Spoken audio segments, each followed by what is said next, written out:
Great afternoon. Welcome to the show. Where today we'll be talking about *Handmaid's Tale*. Today's episode is season 1, episode 4.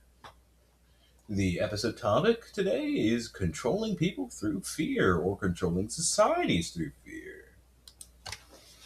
Our sponsor today is Wilbur Reading Book Company. They'll help you learn facts and a lot of other things. They sell fiction books, they sell nonfiction books, they sell George Orwell's 1984 specifically for some reason, among tons of other things. What's Animal Farm? They actually sent us a lot of copies of Animal Farm. And so, we would like to send some out. Get back with us for mail letters and whatnot, and then we'll see if we can have a giveaway set up where we can have, say, like 10 of these copies given away. Seriously, they save us so many of these. How many? Oh, 70? Jesus Christ. Well, thank you to Wilbur Reading Company for sending us 70 books of Animal Farm. I guess that works for Control Through Fear. Never read it though, so I guess I'll get to reading that one of these days. Maybe that'll be season 2.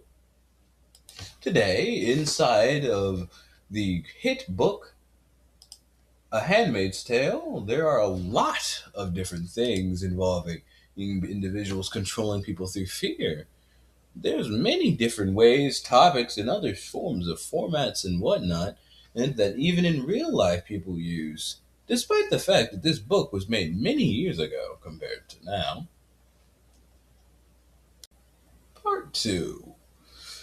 Let's start off in a list of many different things that, say, happen in A Handmaid's Tale that could actually be listed towards certain events and possibilities in real life. Tell us in the comments down below if you can find any of these that link to certain countries and states.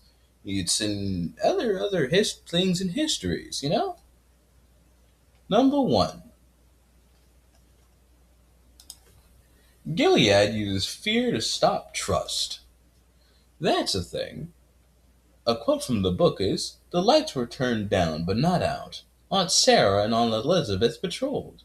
They had electric cattle prods slung on thongs from their leather belts. No guns, though. Even they could not be trusted with guns." Number 2. Handmaids walk in pairs. We were not allowed out except for our walks, twice daily, 2 by 2, around the football field, which were enclosed by a chain-link fence topped with barbed wire. Now, you must stay.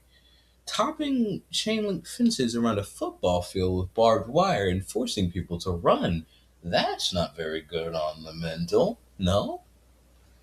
But it is controlling individuals through fear, so you have to see where this comes from, no? They were taught to watch each other. You know, that's actually something that happens in real life even today with other people. A lot of individuals, especially under oppression, will be taught or just learn automatically how to watch each other. Such as, from this quote, we learn to lip read, our heads flat on the beds, turned sideways watching each other's mouths. This could either mean snitching, among other things. And there was no telling if others were spies or secret police, such as one tells the other that she's a spy. "I thought you were a true believer," Ofglen?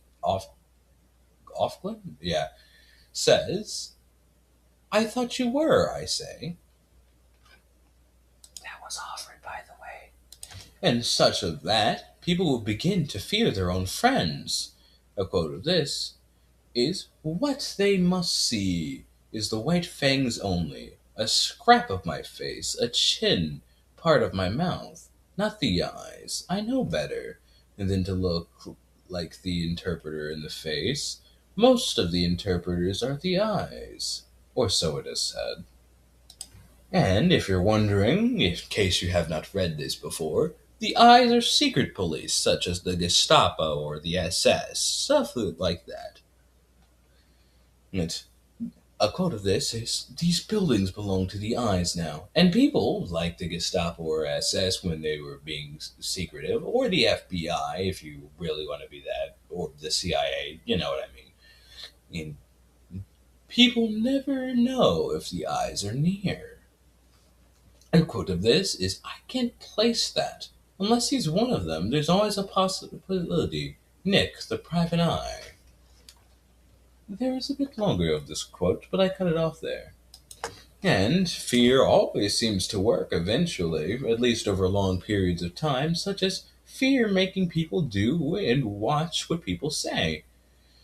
Such as one of the characters in the book saying, "I don't listen long because I don't want to be caught doing it."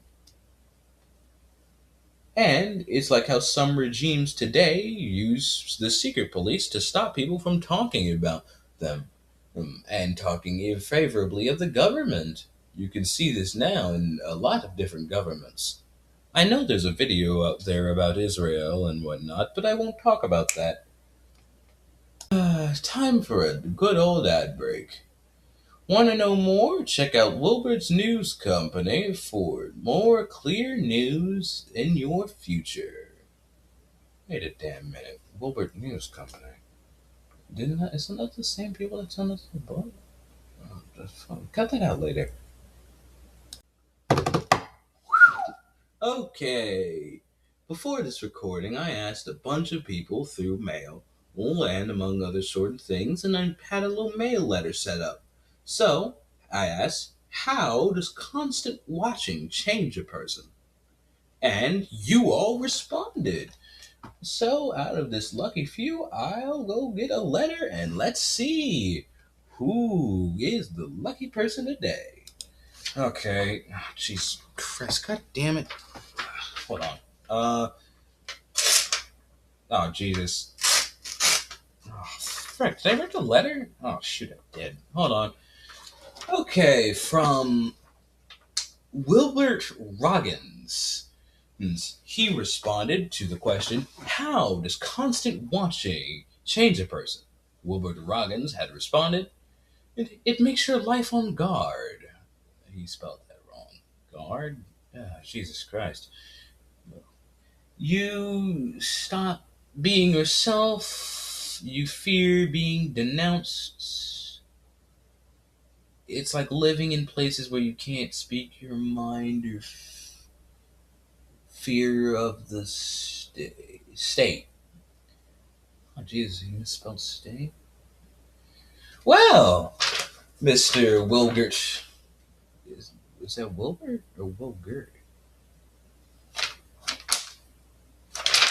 Ugh, those people. What the hell is that on the paper? We really gotta put some, like regulations on this, man. Okay, Mr. Wilgert Robbins. It really does. I thank you for your response, actually. Yeah. And now, like from history, from the past conflicts in Iran and other things, I hope this all is informative to you all. Oh, God, I really gotta set up some restrictions. What is that on my hands? What was on that paper? Jesus Christ. Stay aware, keep asking questions, and I'll see you next time. Have a nice day, everyone.